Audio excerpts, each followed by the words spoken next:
Good morning जी। मैं नाश्ता लेने आया हूँ। 3 आलू के पराठे लिए हैं और साथ 2 चाय।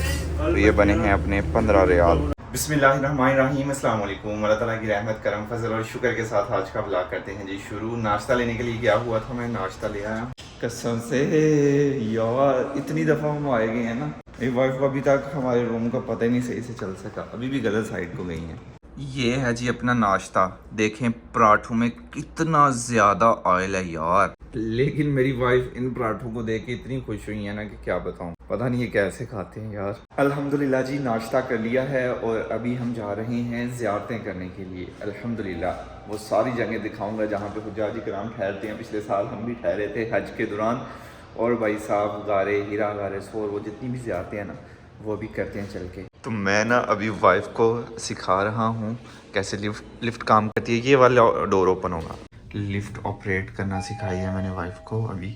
अल्हम्दुलिल्लाह रिसेप्शन पे आके हम बैठ गए हुए हैं। ये नीचे चेयर्स वगैरह लगी हुई हैं, इधर आके बैठे हुए हैं और हम इंतज़ार कर रहे हैं आसफ भाई, जिन्होंने हमें एयरपोर्ट से ड्रॉप किया, नहीं पिक किया था और होटल पे ड्रॉप किया था। वही हमें ज़ियारतें करवाने वाले हैं, थोड़ी देर में वो आ जाएंगे। तब तक हम ना एसी में बैठे हुए हैं क्योंकि जैसे ही होटल से बाहर निकलेंगे ना गर्मी पेड़े मारती है। अल्हम्दुलिल्लाह जी भाई आ चुके हैं। ये सामने है अपनी गाड़ी, इस पे बैठेंगे और चलेंगे ज़ियारतें करने के लिए। भाई साहब बाहर काफ़ी ज़्यादा गर्मी है, धूप नहीं है बिल्डिंग्स की वजह से, लेकिन गर्मी है। पूरी लग्जरी सीट्स हैं, देख सकते हैं आप। इनको पीछे भी कर सकते हैं, लेट सकते हैं। कुफ़ारे मक्का ने नबी करीम सल्लल्लाहु अलैहि वसल्लम को तंग किया था, तो अल्लाह ताला का हुक्म आ गया था कि आप ऐसा करें, आप यहाँ से हिजरत कर जाएं। तो नबी करीम सल्लल्लाहु अलैहि वसल्लम ने रात की तारीकी में हज़रत अबू बकर सदीक को जो है ना वो साथ लिया है और आप जो है ना वो इस गार की तरफ आ गए और अपनी चारपाई पे हज़रत अली रज़ी अल्लाह तआला अन्हु को लिटा गए। जो मानते थे आपके पास लोग आपको सादिक और अमीन कहते थे और आपने कहा कि अली सुबह होते ही ये जो मानते हैं आपने कफ़ार को लुटा देनी है। तो आप हज़रत अबू बकर सदीक को लेके साथ ये गारे सौर की तरफ आए। जब आप गारे सौर के करीब आए हैं तो आप अपने ना पंजों के बल चलना शुरू हो गए, ताकि अगर कफ़ार पीछा करे पाँव के जो निशान है वो न शो हो कि आगे भी जो है ना वो 2 आदमी गए हैं। आपने कुछ सफ़र तय किया है तो आप पंजों के बल जा रहे हैं, तो आपके पाँव से जो है ना वो खून रिसना शुरू हो गया था। तो बाकी का सफ़र जो है हज़रत अबू बकर सदीक ने अपने कंधों पे बिठा के नबी करीम सल्लल्लाहु अलैहि वसल्लम को जो है ना वो सफ़र करवाया है। तो जब आप गार के करीब गए हैं तो आपने हज़रत नबी करीम सल्लल्लाहु अलैहि वसल्लम को हज़रत अबू बकर सदीक ने जो है ना वो उतारा है और गार की जो है सफाई सुथराई की है और जितने भी गार के होल्स थे उनको बंद किया है। कुछ उलमा कराम कहते हैं कि गार के जो है ना वो 2 होल थे, कुछ कहते हैं कि 1 था। एक होल के ऊपर हज़रत अबू बकर सदीक ने अपनी एड़ी रखी है और एड़ी रख के बैठ गए हैं। तो नबी करीम सल्लल्लाहु अलैहि वसल्लम ने हज़रत अबू बकर सदीक की झोली में सर रखा और आप थके हुए थे तो आप आराम फरमाने लग गए। तो नीचे से किसी जहरीली चीज़ ने या सांप ने हज़रत अबू बकर सदीक की एड़ी को डस लिया। इतनी तकलीफ हुई कि आपकी आंखों से जो है वो आंसू आ गए और आंसू नबी करीम सल्लल्लाहु अलैहि वसल्लम के चेहरे पर पड़े, क्योंकि आप उनकी झोली में सर रख के लेटे हुए थे। तो आप बीदार हो गए, कहने लगे अबू बकर क्या हुआ है? बोला अल्लाह के नबी मुझे किसी जहरीली चीज़ ने या सांप ने डस लिया है। तो आपने अपना लुआब जो है वो हज़रत अबू बकर सदीक की एड़ी पे लगाया और आपको जो है ना वो तकलीफ जो है ना वो आपकी दूर हो गई। जब सुबह हुई है देखा है कि हज़रत अली जो है वो आपके बिस्तर पर लेटे हैं, तो आपने पीछा करना शुरू कर दिया। आपने एक नजूमी को साथ लिया और अबू बकर सदीक के घर की तरफ गए। देखते हैं कि वो भी घर में नहीं है, तो आपने कहा कि ये डेफिनेटली दोनों लोग जो है ना वो इकट्ठे हैं। तो वो पीछा करते करते नजूमी आपको ये गारे सौर के करीब लेके आ गया और आगे देखते हैं कि एक आदमी के पाँव के निशान उस नजूमी को नजर आ रहे हैं, दूसरे के नहीं नजर आ रहे। लेकिन फिर भी अबू जाल और सफियान लोग जो है जो कफ़ार थे उन्होंने पीछा किया और जो वो आखिर पे पत्थर है वहाँ तक जो है गार के मुंह तक जो है कफ़ार चले गए। जब ऊपर जाते हैं देखते हैं कि मकड़ी ने जाला बुना हुआ है और कबूतरी ने जो है परिंदी ने अंडे दिए हुए हैं। तो वो कहने लगे कि ये गार जो है ना वो पुरानी है, लिहाजा इसके अंदर कोई नहीं है। अगर कोई इसके अंदर होता तो ये जाला जो है ना वो टूटा होता। तो वो देख कर वो पीछे चले गए। तो नबी करीम सल्लल्लाहु अलैहि वसल्लम ने हज़रत अबू बकर सदीक के साथ यहाँ पे 3 दिन जो है ना वो आपने गुजारे हैं और 3 दिन ही हज़रत अबू बकर सदीक की जो बेटी है बड़ी साहबजादी अस्मा बिनते सदीक वो खाना लेके पीछे आती रही हैं। 3 दिन के बाद जो है नबी करीम सल्लल्लाहु अलैहि वसल्लम हज़रत अबू बकर सदीक ने जो है वो यहाँ से हिजरत की मदीना की तरफ। ये ज़ैन भाई एक छोटी सी हिस्ट्री है इस गारे सौर की जो मैंने आपको बताई है। सोच के ही ना एक अजीब सी कैफियत तारी हो जाती है कि हमारे नबी और हज़रत अबू बकर यहाँ पे आए और इतनी ऊंची पहाड़ी पे वो चढ़े पहाड़ पे। ये जी अजीज़िया का इलाका है। हुज्जाज इकराम जो है ना इस एरिया में रुकते हैं, स्पेशली पाकिस्तानी और इंडियंस जो है ना वो इस इलाके में रुकते हैं। अभी हम जा रहे हैं जी मैदान अरफात। 8 ज़ुल्हिज्जा को हुज्जाज इकराम जाते हैं मीना और 9 ज़ुल्हिज्जा को नमाज फ़जर अदा करने के बाद हुज्जाज इकराम निकलते हैं मैदान अरफात के लिए। और मैदान अरफात में हुज्जाज इकराम ज़ोहर और नमाज असर कसर करके अदा करते हैं। और मस्जिद निमरा भी मैदान अरफात में वाक़या है जहाँ पे हज का खुतबा होता है। तैयारियाँ जो है मेरे ख्याल में भी शुरू हो चुकी होंगी हज के लिए, क्योंकि हज आने वाला है। और कमेंट बॉक्स में बताइएगा कि आप में से कोई अगर इस साल हज पे आ रहा है कि नहीं। अभी हम हरम की हदूद से बाहर हैं, ये लिखा हुआ इधर, सही है। अभी हम हरम की हदूद से बाहर आ चुके हैं। ये yellow board Arfat starts hair. इसको हशर का मैदान भी कहते हैं। यौमुल क़ियामा, क़यामत के दिन पूरी दुनिया के मुसलमान जो हैं वो इस मैदान से जो है वो उठाए जाएंगे हिसाब किताब के लिए। यहाँ पे हाजी जो है वो 8 ज़ुल्हज को फजर की नमाज के बाद मिना से अरफात में आते हैं और यहाँ आके ज़ोहर और असर की नमाज कसर करके 2 रकअत नमाजें इकट्ठी पढ़ते हैं। और इसी मैदान के अंदर जो है वो खतीब जो है वो खुतबा हज देता है मस्जिद निमरा में, वहाँ पे हम बाद में जाएंगे। और 9 ज़ुल्हज वाले दिन जो भी मुसलमान एहराम की हालत में हदूद अरफात के अंदर होगा उसका हज हो जाएगा, वो हाजी कहलाएगा। और जो भी आदमी हदूद अरफात से बाहर होगा उसका हज बातिल गिना जाएगा। लेकिन हमारे लोगों की कुछ बेचारे अनपढ़ होते हैं, उनको इन बातों का पता नहीं चलता। लेकिन अल्लाह ताला इन्नमल अमालु बिन्नियात पे डिपेंड करते हैं कि जिस अमलों का दारोमदार जो है वो नीयतों पे है। तो अभी हम मैदान अरफात में हैं। यहाँ से मैंने पानी की बोतल ली है क्योंकि गर्मी बहुत ज़्यादा है, तो 1 रियाल की है ये। अल्हम्दुलिल्लाह जी हम पहुँच चुके हैं जबले रहमत के पास। ये सामने जबले रहमत है और वो जो आप ऊपर एक पिलर सा देख रहे हैं ना, यहाँ पे हज़रत आदम अलैहिस्सलाम ने जब अल्लाह ताला से दुआ मांगी थी तो अल्लाह ताला ने आपकी दुआ कबूल की थी। तो आप और माई हवा जो है ना वो यहाँ पे आके आपस में मिले थे। जबले रहमत पे जाने के लिए प्रॉपर सीढ़ियाँ बना दी गई हैं। जब हम भाई लोग आए थे ना, सब भाई, मैं, भाई मुदस्सर, भाई मुबश्शिर, भाई मुकर्रम, तो हम दूसरी तरफ से आए थे। तब इतनी प्रॉपर सीढ़ियाँ नहीं थी, सीढ़ियाँ थी प्रॉपर नहीं थी ऐसे, मतलब ज़बरदस्ती बनाई हुई, अभी ज़बरदस्ती हैं। ये वो सामने जाना, तो अभी चलते हैं ऊपर। जबले रहमत पे आने के लिए ये सीढ़ियाँ बनाई गई हैं। मैं तो पहली दफ़ा इन सीढ़ियों से ऊपर आया हूँ। पहले नंबर पे तो इस तरफ है पिलर जहाँ पे हज़रत आदम और माई हवा जो हैं वो मिले थे। और लोग जो हैं पेंसिलों से, उंगलियों से नाम लिख रहे हैं, जिस चीज़ का कोई मकसद नहीं है। इधर मना भी किया गया कि ये काम इधर ना करें, लेकिन लोग करते हैं तो कर रहे हैं भाई साहब, क्या कह सकते हैं। ये सारा है मैदान अरफात। ये जो आपको येलो बोर्ड्स नज़र आ रहे हैं ना, इसके अंदर सारा मैदान अरफात है। ये हाजियों के कैंप्स लगे हुए हैं। 9 ज़ुल्हिज्जा को हुज्जाज इकराम यहाँ पे ठहरेंगे, यहाँ पे सारे कैंप्स होंगे। ये जो आप रोड देख रहे हैं ये फुल भरा होता है। जबले रहमत पे जगह जहाँ लोगों को जगह मिलती है वहाँ लोग बैठे होते हैं। हर तरफ रश ही रश होता है, बहुत ही प्यारा मंजर होता है।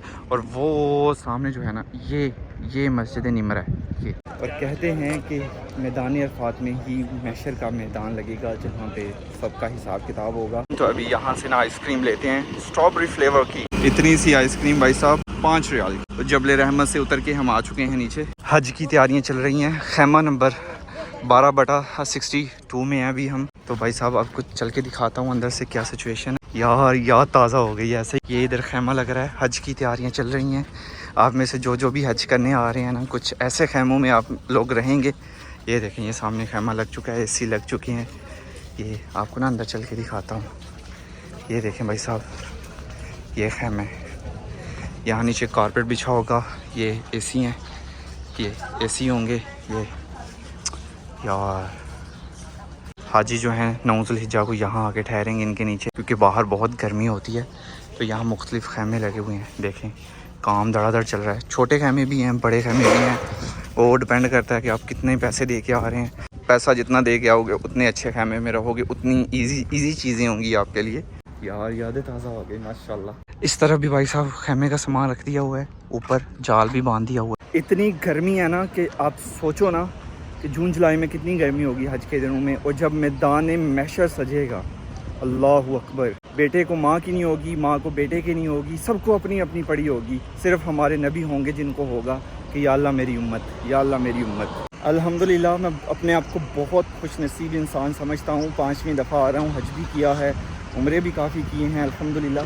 तो यहाँ आके ना हज की यादें ताज़ा हो गई हैं। ये पूरे रास्ते पे शॉप्स लगी हुई हैं, फ्रूट बिक रहा है, आइसक्रीम बिक रही है, कपड़े तक बिक रहे हैं भाई साहब। पूरे रोड को इन्होंने कवर किया हुआ है। ये यहाँ पे अरबिक सूट्स बिक रहे हैं, इधर ख़वातीनों के बुरके वगैरह बिक रहे हैं। ये 2.15 का, एक ये कर लो और एक तरबूज कर लो, ठीक है। मिक्स कितना हुआ अभी? 15 हो गया। मैं भाई साहब इस जगह पे पहली दफ़ा इतनी शॉप्स देख रहा हूँ। पूरा रोड कवर है, या तो आइसक्रीम वाली वैन्स लगी हुई हैं, या भाई साहब कुछ ना कुछ लोग बेच रहे हैं, फ्रूट बेच रहे हैं, जाए नमाज बेच रहे हैं, कपड़े बेच रहे हैं, जैसे कि कैप्स इधर बिक रही हैं। तो ऐसे मुख्तलिफ़ चीज़ें जो है ना यहाँ पे बिक रही हैं। तो अभी हम जा रहे हैं वापस अपनी गाड़ी में। बाहर बहुत गर्मी है भाई साहब। फ्रूट ले लिया, तरबूज लिया और मिक्स फ्रूट लिया। ये जो छोटे छोटे पिलर्स आप देख रहे हैं ना, हज के दिनों में यहाँ से ना पानी निकलता। अभी तो ये टूटियाँ ख़राब हो चुकी हैं, प्रेस करते हैं और पानी निकलता, ठंडा पानी, ठंडा यख। ये सामने वाशरूम है और हज के दिनों में हुज्जाज इकराम जो है ना भाई सब लाइंस में खड़े होते हैं यहाँ पे। तो ये वाशरूम, यहाँ साइड पे वज़ू करते हैं। ये मस्जिद निमरा जो है, यहाँ पे नबी करीम सल्लल्लाहु अलैहि वसल्लम जो है ना अपनी जो लाइफ में आपने एक ही हज किया, आपने यहाँ पे स्टे किया था और यहाँ पे आपने अपना खेमा लगाया था, जहाँ पे अभी ये मस्जिद निमरा है। ये साल में एक बार ही होती है और हज का जो खुतबा दिया जाता है इसी मस्जिद में दिया जाता है। नबी करीम सल्लल्लाहु अलैहि वसल्लम ने जो खुतबा हिज्जतुल वदा दिया है कि आज से आपका दीन इस्लाम मुकम्मल है। हो सकता है नेक्स्ट ईयर जो है हम एक दूसरे को ना मिल सके, तो लिहाजा तमाम मुसलमान जो है वो भाई भाई हैं। आप लोगों के ऊपर ये एक बात फ़र्ज़ है कि आप एक दूसरे मुसलमान भाई का जो है वो ख्याल रखें। किसी भी गोरे को काले पे, किसी काले को गोरे पे, किसी अरबी को अजमी पर, किसी अजमी को अरबी पे कोई फौकियत हासिल नहीं है। तमाम मुसलमान भाई भाई हैं। मैदान अरफात से 9 ज़ुल्हिज्जा को शाम को सूरज गरूब होने के बाद हुज्जाज इकराम मैदान अरफात से मुज़दलिफ़ा की तरफ बढ़ते हैं। तो जो हुज्जाज इकराम पैदल जाते हैं ना, वो ये वाला रास्ता जो है वो इख्तियार करते हैं। ये पहाड़ के साथ साथ आप एक दीवार देख रहे होंगे, ये वाली, ये नहर ज़ुबैदा है और ये भाई साहब इराक से आती है, इराक। और ये जुनून में मोहब्बत में ही बनी हुई है माशाल्लाह। कहाँ इराक, कहाँ मक्का मुकरमा। खलीफा हारून रशीद की बीवी थी ज़ुबैदा, वो हज के लिए आई। तो उन्होंने जब इधर आके देखा कि यहाँ पे पीने के पानी का कोई सही से बंदोबस्त नहीं है, सिर्फ आब ज़मज़म है और कोई पानी नहीं है, तो उन्होंने हुज्जाज इकराम के लिए इराक से नहर खुदवाई थी यहाँ तक। ये सिर्फ मोहब्बत में किया उन्होंने माशाल्लाह। कहाँ इराक, कहाँ मक्का मुकरमा। अभी ड्यू टू कंस्ट्रक्शन रीजंस अभी ये बंद है, पानी नहीं आता। और वैसे भी अभी तो जगह जगह से पानी मिल जाता है, मसला नहीं है। लेकिन भाई साहब कहाँ इराक और कहाँ, और इतनी गर्मी में पथरीले पहाड़ों में से नहर को यहाँ तक लेके आना हिम्मत की बात है।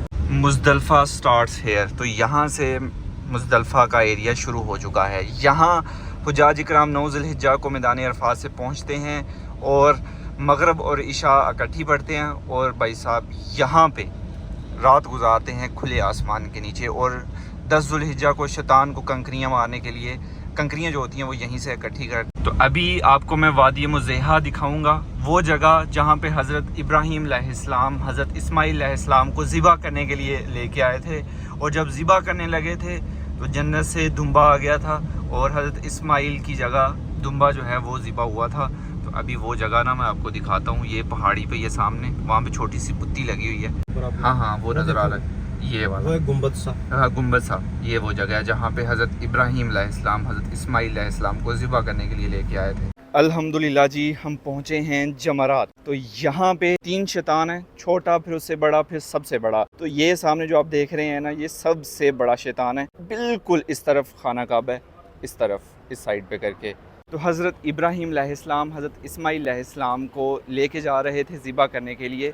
तो इसी जगह पे शैतान इंसानी शक्ल में आया था और उसने आके हज़रत इब्राहीम अलैहिस्सलाम को कहा था कि क्या कोई अपने बेटे को भी ज़िबा करता है। ऐसी को बातें गई थी। तो हज़रत इब्राहीम ने उसे कहा था कि मैं समझता हूँ कि तुम कौन हो। तो हज़रत इब्राहीम अलैहिस्सलाम ने शैतान को कंकरियाँ मारी थी। और फिर आगे जो है छोटा शैतान आया था, शैतान, बड़े शैतान ने अपना चेला भेजा। इसी तरह उसने भी बहकाने की कोशिश की, फिर उससे और चेला भेजा, उसने भी बहकाने की कोशिश की। लेकिन हज़रत इब्राहीम अलैहिस्सलाम का ईमान इतना पुख्ता था कि उन्होंने किसी भी शैतान की नहीं सुनी, बल्कि उन्हें कंकरियाँ मारी और फिर आगे चल के आप एक पॉइंट पे रुके जहाँ पे हज़रत इस्माईल अलैहिस्सलाम को ज़िबा करना था। तो अल्लाह ताला को हज़रत इब्राहीम अलैहिस्सलाम का ये अमल इतना पसंद आया कि बग़ैर शैतान को कंकरियाँ मारे आपका हज ही कंप्लीट नहीं हो सकता भाई साहब। तो ये हज का एक रुकन बन गया हुआ है। जबल नूर इसी पहाड़ में वाक़या है, गारे हिरा। और पहली जो कुरान की आयत नाज़िल हुई थी ना, इक़रा बिस्मि रब्बिकल लज़ी खलक़, वो यहीं पे हुई थी। ठीक है आसिफ भाई, इंशाल्लाह होती है मुलाकात जिस दिन हम जाएंगे मदीना इंशाल्लाह। प्रोग्राम होया मुझे पहले इन्फॉर्म थोड़ा जी ताकि मैं जड़ा ना कि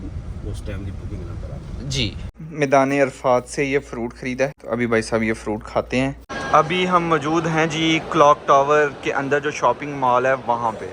तो हम विंडो शॉपिंग कर रहे हैं, कुछ ख़रीदा नहीं, लेकिन ये परफ्यूम्स की पर्चियाँ जो है ना ये हमें मिली हैं तो हम ये इकट्ठी कर रहे हैं यहाँ से। हज के दिनों में यहाँ से ना इसी दुकान से, ये क्लॉक टावर के अंदर जो शॉपिंग मॉल है ना वहाँ पे दुकान है, तो यहाँ से ना भाई मुकर्रम और सकलैन के लिए मैं ये इतर या क्या है जो भी है ये लेके गया था। तो अभी मैं अपने लिए ले रहा हूँ एक, और एक अब्बू जान के लिए मैंने लिया है। ये है 172 रियाल की और by one get one free है। दिल खुला करके राणे ने खर्चा कर देता है, शुक्रान। ये जी अपना बकाया आ गया, और ये दोनों अपनी परफ्यूम्स या इतर है, मुझे सही से नहीं पता, ऊद आई थी, ऊद।